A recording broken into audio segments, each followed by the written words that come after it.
नया भारत दर्पण समाचार, हम बनेंगे आपकी आवाज। शशांक तिवारी की रिपोर्ट। लखनऊ। राजधानी लखनऊ के ग्राम भागूखेड़ा के ग्राम प्रधान पति संजय कुमार पुत्र रामखेलावन आए दिन रीना को प्रताड़ित करवा रहे हैं।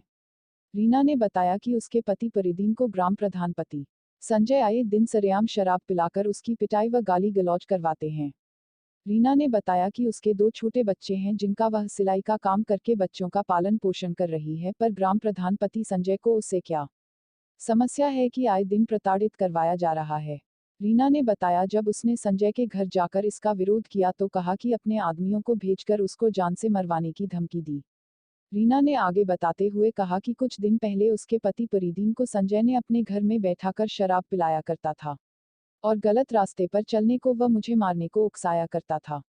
उसके बाद संजय ने मेरे पति का एक्सीडेंट करा दिया जिससे मेरे पति के पैर टूट गया था, जिससे मेरे पति के पैर में रॉड डलवाकर जोड़ा गया है। आपको क्या समस्या है? सर जी, हमारा नाम रीना है।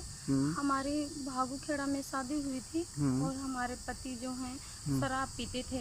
घर का खर्चा नहीं कर पाते थे, ना बच्चों को खिलाना पिलाना, ना पढ़ाई का खिलाना पिलाना नहीं था तो पढ़ाई की तो बात ही दूर थी।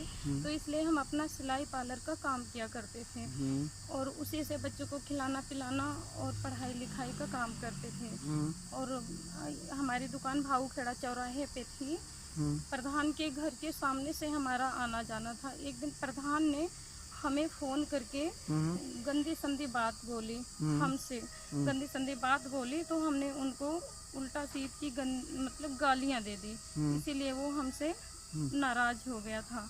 और फिर दूसरे दिन फ़ोन किया, बोलता हमारा कहना मानोगी तो हम तुम्हें रहने देंगे वरना तुम्हारी दुकान बंद करवा देंगे। तो हमने हाँ गालियां दी। हमने कहा तुम्हें जो करना है कर लीजिए, देखते हैं तुम क्या कर पाओगे। इसी दिन एक दिन हमारे और पति के बीच में लड़ाई झगड़ा हुआ और काफ़ी लड़ाई झगड़ा हुआ। बच्चे की भी काफ़ी तबीयत ख़राब थी, ना दवा जा रहे थे दवा ना लेने जा रहे थे और ना ही हमें जाने दे रहे थे। इसलिए हमने 100 नंबर डायल किया।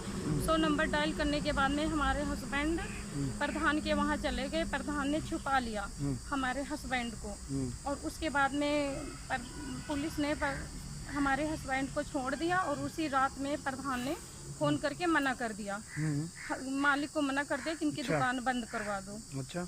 हाँ, उसके बाद में हम जब इन्होंने दुकान बंद करवा दी तो इनके खिलाफ हमने एप्लीकेशन दी थी मोहनलालगंज कोतवाली थाना में। वो एप्लीकेशन दी थी, देने के बाद में उन्होंने इस बात से और नाराज़ हो गए। हमने अपनी बात बताई, इस बात से और नाराज़ हो गए। बीच में हस्बैंड का एक्सीडेंट करवा दिया और हमें वहाँ रहने नहीं दिया। इसी सब बातों से नाराज़ हो गए थे।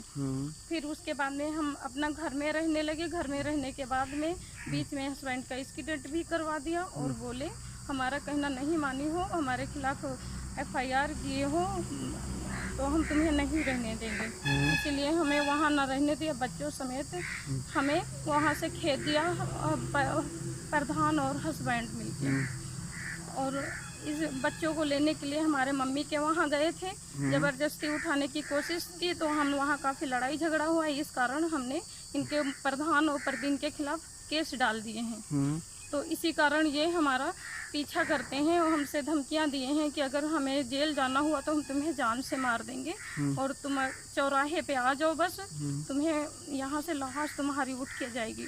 और सर हम कहीं भी जाते हैं हमारा ये पीछा करवाते हैं। 17 तारीख को हम मोहनलालगंज गए बयान नोट कराने के लिए, तो उसके बाद में वहाँ काफ़ी इंस्पेक्टर के सामने बहस हुई। बहस होने के बाद में इन्होंने हमारा मोहनलालगंज से लेके सर नादरगंज तक हमारा 4 व्हीलर से पीछा किया और यहाँ पे हमने देखा। फिर रिक्शे में बैठ के चले आए और यहाँ से फिर वो नहीं देख पाए थे कैसे कहाँ गई है। हमारी किसी से सर कोई दुश्मनी नहीं है और ये हमेशा हमें धमकियाँ देते हैं। अगर हमें कुछ भी होगा हमारे बच्चों को तो सिर्फ और सिर्फ संजय, प्रधान और परिदीन जिम्मेदार होंगे। हमारी किसी से कोई दुश्मनी नहीं है। पुलिस प्रशासन से क्या चाहते हो? पुलिस प्रशासन, हम मोहनलालगंज गए थे, हमारी CO साहब के सामने भी पेश हुए। CO कार्यालय में एप्लीकेशन प्रार्थना पत्र हमारा गया, इंस्पेक्टर के सामने भी बात हुई, हमारी कोई सुनवाई नहीं हुई, कोई हमारी बात नहीं मानता है। हम गए भी हैं वहाँ पे मोहनलालगंज 2-3 बार गए, किसी ने हमारी कोई सर नहीं सुनी है। अच्छा जी सर। तो आप पुलिस प्रशासन से क्या चाहती हैं? सर पुलिस प्रशासन से क्या चाहते हैं, हमारी हेल्प की जाए, हमें न्याय मिलना चाहिए। हम 2 बच्चों को लेके सिलाई का काम करके बच्चों को खिला पिला रहे हैं, घर भी छोड़ दिया, फिर भी बाहर नहीं रहने देते हैं, बाहर भी कमाने खाने नहीं दिया जा रहा है।